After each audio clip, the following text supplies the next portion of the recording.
इस महान घटना से पुण्य देश की कोई तुलना नहीं। यीशु जहां रहा करते थे उससे भी कितना श्रेष्ठ है वह स्थान जहां यीशु थे।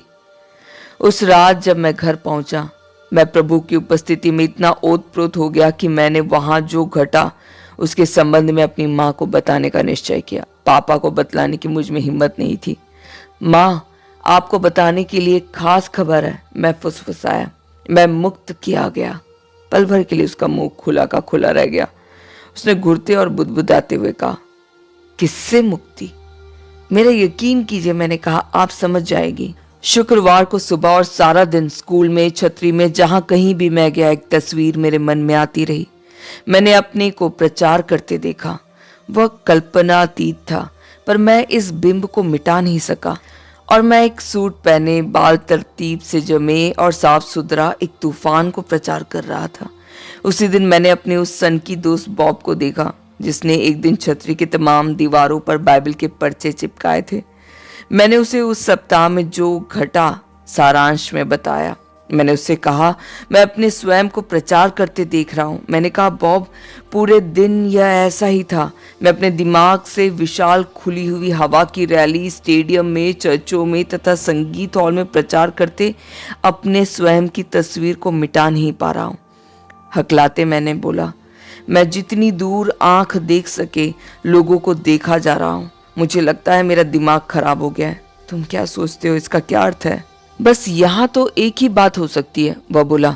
ईश्वर तुमको एक महान सेवकाई के लिए तैयार कर रहा है। मैं सोचता हूँ कि यह बहुत ही सराहनीय कार्य है। निर्वासित, मुझको घर में भी ऐसा प्रोत्साहन नहीं मिला। हाँ, वास्तव में प्रभु जो कर रहे थे कदाचित मैं उन्हें बता नहीं पाया। वो हालात डरावना था। अपमान और लज्जा। मेरा सारा परिवार मुझे परेशान करने और मेरी हंसी उड़ाने लगा। मैंने अपने पापा से यह आशा की थी, पर मम्मी से नहीं। जब मैं बढ़ रहा था तो उसने मुझे बेहद प्यार किया था। उसी प्रकार मेरे भाइयों और बहनों ने भी किया था। लेकिन अब उन्होंने मेरी अवहेलना की, एक घुसपैठी की तरह जो सदा एक गैर रहा। परंपरा परंपरा, फिल्टर ऑन द रूफ गाना कहता है, अगर एक पूर्वी व्यक्ति परंपरा तोड़ता हो तो उसने एक अक्षम्य अपराध किया है। मुझे संदेह है कि एक पाश्चात्य व्यक्ति वास्तव में इस बात की गंभीरता समझेगा या नहीं।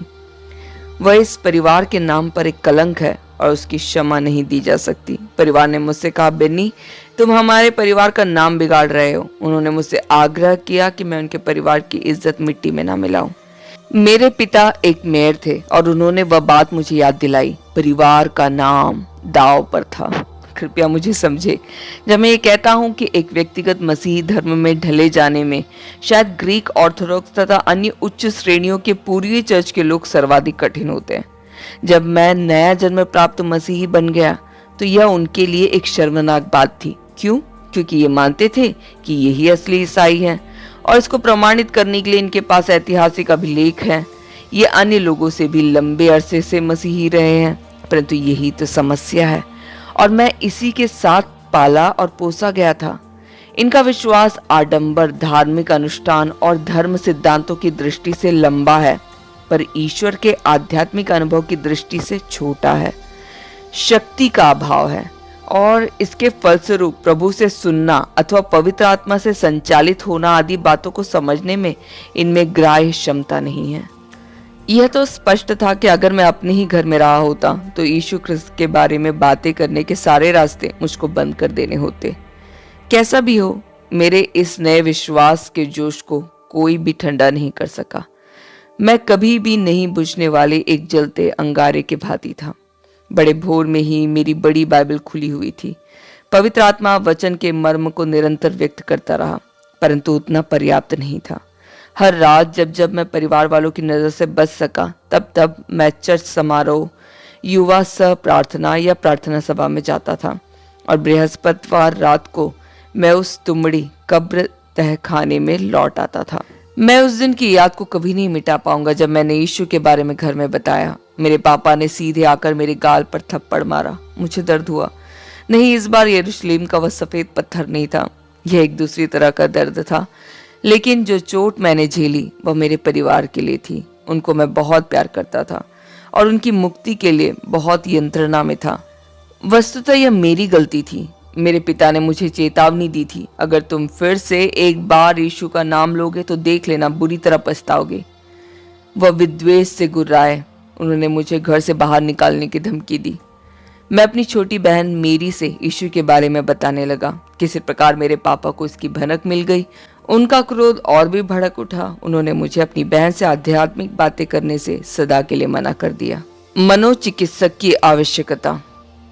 मेरे भाई लोग भी मुझे सताने लगे। उन्होंने मुझे आकाश के नीचे के सारे नामों से पुकारा और पाताल के कुछ नामों से भी। ऐसा बहुत लंबे समय तक होता रहा। अपने कमरे में मैंने प्रार्थना की, हे प्रभु, क्या ये कभी खत्म होगा? क्या वे आपको कभी जान पाएंगे? ऐसी नौबत आ गई कि मेरे घर में एक भी सदस्य ऐसा नहीं था जिससे मैं बातचीत कर सकूं। निर्वासित किए जाने की परिभाषा जानने के लिए मुझको और कहीं जाने की जरूरत नहीं पड़ी। उन्होंने मेरी दादी को इजराइल से विमान में बुलाया, सिर्फ इतना बताने के लिए कि मेरा दिमाग फिर गया था। तुम परिवार के लिए ग्लानि हो, वह बोली। क्या तुम समझते नहीं कि तुम परिवार को शर्मिंदा कर रहे हो? मेरे पिता ने मनोवैज्ञानिक से मेरी मुलाकात निर्धारित की। स्पष्ट है कि उन्होंने सोचा कि मेरा दिमाग फिर गया है। और डॉक्टर का क्या निगमन? शायद आपका बेटा कुछ नई चुनौतियों का सामना कर रहा है, वह उससे निकल आएगा।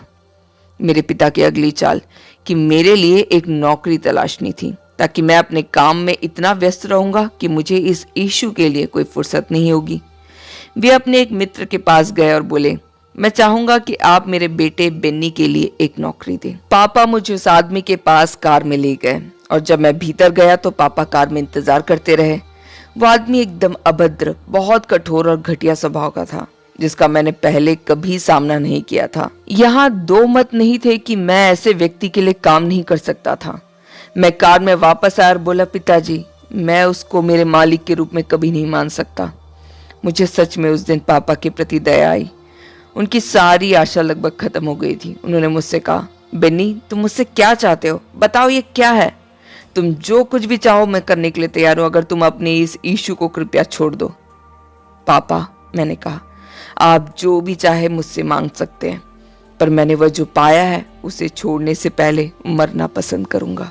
यह बिल्कुल एक अप्रिय दृश्य था। मेरा अपना स्नेही पिता एक पराये व्यक्ति में बदल गया। अब उसकी ओर से मुझको केवल घृणा की बौछारें, शब्दों की फटकारें मिलती थी। अगले 2 सालों के लिए मेरे और मेरे पिता के बीच में कोई बातचीत नहीं हुई थी। खाने के समय वह मेरी ओर नहीं देखते थे। मैं बिल्कुल उपेक्षित था। अंत में यह यहाँ तक हो गया कि शाम के समय परिवार के साथ बैठकर समाचार देखना भी असहनीय हो गया था। इसलिए मैंने क्या किया, मैं अपने कमरे में ही रहा। किंतु अतीत की ओर झांकते वक्त मैं देख सकता हूं कि प्रभु को मालूम था कि वे सच में क्या कर रहे थे। मैंने सैकड़ों हजारों घंटे प्रभु के साथ अकेले बिताए। मेरी बाइबल हमेशा खुली रहती। मैंने प्रार्थना की, मैंने पढ़ा, मैंने आराधना की। मैं उस स्वर्गीय मन्ना से संतृप्त हुआ जो आगामी वर्षों में भी मेरे लिए जरूरी था। मुझे प्रभु की आज्ञा माननी चाहिए। अब गिरजे जाना एक जटिल समस्या थी। मुझ में जाने की प्रबल इच्छा थी, पर पापा ने कहा, बिल्कुल नहीं। वास्तव में पापा और मेरे बीच एकमात्र बातचीत केवल यही थी, प्रभु के घर के संबंध में बहस। माता पिताओं की बातें नहीं मानना यह पूर्वी लोग सोच भी नहीं सकते।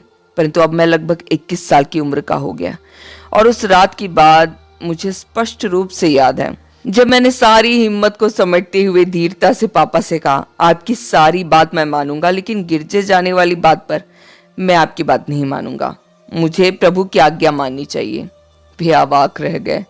आप सोच सकते हैं कि मानो किसी ने उन पर गोली चलाई। वह और भी क्रुद्ध हो गए। आदर के कारण मैंने आज्ञाकारी रहने का अत्यधिक प्रयास किया। मैं उनसे पूछता था, क्या आज रात को मैं बैठक में जा सकता हूँ? वह बोलते थे, नहीं। तो मैं अपने कमरे में जाकर प्रार्थना करता था, हे प्रभु, कृपया उनका मन बदल दे। तब फिर मैं फिर से नीचे जाकर पूछता था, क्या मैं जा सकता हूँ? नहीं। वह गुर्राते गए और फिर मैं लौटकर ऊपर कमरे में चला जाता। वे थोड़ा थोड़ा नरम होने लगे। उन्हें मालूम था कि इस लड़ाई में वे हारने वाले हैं। तुमड़ी ने कब्र तय खाना रविवार की प्रार्थना समारोह के लिए किराए पर दूसरा मकान ले लिया और मैं ठीक वहीं हाजिर हो गया। बाइबल अध्ययन मंगलवार और शुक्रवार को थे और शनिवार रात को युवा प्रार्थना थी। हृदय परिवर्तन के 2 वर्षों के पश्चात मेरा आध्यात्मिक विकास शून्यकाश में गृहपथ की ओर उड़ने वाले रॉकेट की तरह गतिशील हो गया। 1973 के अंत तक मेयर और मेरला वॉटसन मुझे उनके साथ मंच पर प्रार्थना समारोह में आराधना और गाने की अगुवाई में सहायता करने हेतु बुलाने लगे थे। हालांकि मैं तो समाज के समक्ष बोल नहीं सकता था। जिम पाइंटर, उत्साही फ्री मेथोडिस्ट फादरी ने वहां मुझे देखा था और एक दिन वह उस छतरी में जिसमें मैं काम कर रहा था प्रभु के बारे में यूं ही बात करने आए। यही समय था जब उन्होंने मुझे उनके साथ बिट्सबर्ग कुलमन की सभा में जाने का आमंत्रण दिया था। उसी सभा के बाद पवित्र आत्मा के साथ मेरी व्यक्तिगत मुलाकात चौंकाने वाली थी, लेकिन कुछ दिनों के पश्चात ही मैं ईश्वर के प्रकाशन के इन नियमों को समझ सका। इसी दरमियान मैंने अपनी नौकरी बदल दी। मैंने टोरंटो में कैथलिक स्कूल बोर्ड के लिए फाइल रखने वाले क्लर्क की नौकरी स्वीकार की। मुझे अच्छी तरह मालूम था कि उन्होंने कभी कभी मेरे बारे में ताज्जुब किया था। मेरे चेहरे पर हमेशा एक मुस्कान थी, यह सोचकर कि ईश्वर मेरे जीवन में क्या क्या कर रहा था। फाइल का काम समाप्त होते ही मैं घर जाता और ऊपरी मंजिल की ओर दौड़ पड़ता, इससे बातें करने का आरंभ करता। हे पवित्र आत्मा, मैं इधर लौट कर आपके साथ अकेले रहने में बेहद खुश हूँ। जी हाँ, वे हमेशा मेरे साथ थे और मेरा शयन कक्ष एक विशेष पुण्य स्थान बन गया। जब मैं काम पर नहीं जाता तब पूरा दिन मैं घर में उनके साथ यूं ही एक व्यक्तिगत संपर्क में रहता था। मैं क्या कर रहा था? एक सहभागिता, पवित्र आत्मा के साथ सहभागिता। जब मैं काम पर नहीं होता और ना ही कमरे में, तब मैं चर्च में रहने की कोशिश करता, किंतु मैंने किसी को भी नहीं बताया कि मुझे क्या हो रहा था। सुबह जब मैं घर से निकलता तब वे भी मेरे साथ निकलते। सचमुच में अपने बगल में मैंने किसी को हमेशा अनुभव किया। बस उनसे बात करने का एक आवेग मुझ में था, परंतु मैं ये नहीं चाहता था कि लोग मुझे पागल समझे। काम पर भी ऐसे समय थे जब मैंने कुछ बातें उनसे फुसफुसा कर कही। दोपहर के भोजन पर वो मेरे साथी थे, लेकिन दिन प्रतिदिन जब मैं घर पहुंचता मैं उन सीढ़ियों पर कूदते चढ़ा, भीतर से दरवाजे बंद किए, बोलता था अब हम अकेले हैं, तथा मेरा आध्यात्मिक सफर जारी रहता। कार में अभिषेक। यह मुझे समझाने दे कि मैं बहुधा उनकी परिस्थिति से अवगत नहीं था।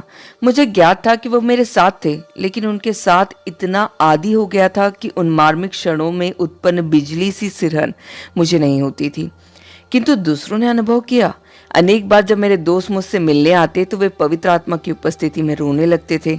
एक दिन की बात है, जिम पाइंटर ने मुझको यह कहने के लिए बुलाया, मैं आपको एक मेथोडिस्ट चर्च ले जाना चाहता हूँ जहाँ मैं गाने जा रहा हूँ।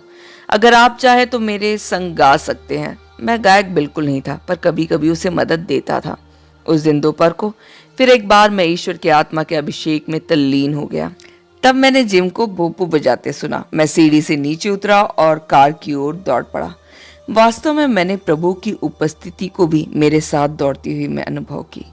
जैसे ही कार की अगली सीट पर उछलकर बैठा और दरवाजा बंद किया, वैसे ही जिम रोने लगा।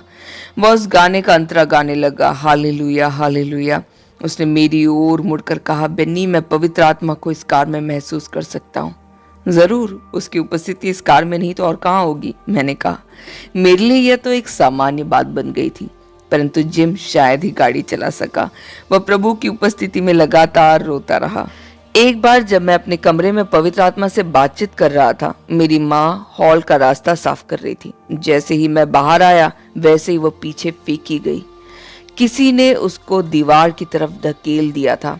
मैंने पूछा, आपको क्या हो गया मम्मी? उसने जवाब दिया, मुझे नहीं पता। हाँ, प्रभु की उपस्थिति ने उन्हें धकेल दिया था। मेरे भाई आपको बतलाएंगे कि जब वे मेरे नजदीक आते थे तो उन्हें नहीं पता था कि उन्हें क्या हो जाता था, लेकिन उन्होंने कुछ असामान्य स्थिति का अनुभव किया था। जैसे जैसे वक्त गुजरता गया, युवकों के साथ गिरजे में मजा करने जाने की इच्छा लुप्त हो गई। बस मैंने प्रभु के साथ ही रहना चाहा। बार बार मैंने कहा, हे प्रभु, दुनिया की सारी चीजों की अपेक्षा मैं यही चाहूंगा। उनको अपना खेल, अपना मनोरंजन, अपना फुटबॉल सब मुबारक, मुझे इसकी जरूरत नहीं है। मैं वही चाहता हूँ जो आप इस वक्त मेरे पास है।